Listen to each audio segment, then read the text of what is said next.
इस साउंड को केवल बच्चे ही सुन सकते हैं। तो यहाँ पर मैं आप लोगों को 3 साउंड सुनाने वाला हूँ और लास्ट वाला साउंड केवल बच्चों को सुनाई देगा। लेकिन चैलेंज शुरू करने से पहले आप वीडियो को लाइक और चैनल को सब्सक्राइब कर लो, वरना कोई सा भी साउंड आपको सुनाई नहीं देगा। तो सबसे पहला आता है ये साउंड। इस साउंड को कोई भी इंसान सुन सकता है।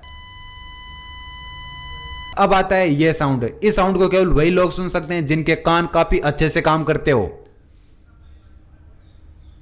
और अब आता है ये साउंड। इस साउंड को केवल और केवल बच्चे ही सुन सकते हैं। क्या ये साउंड आपको सुनाई दिया?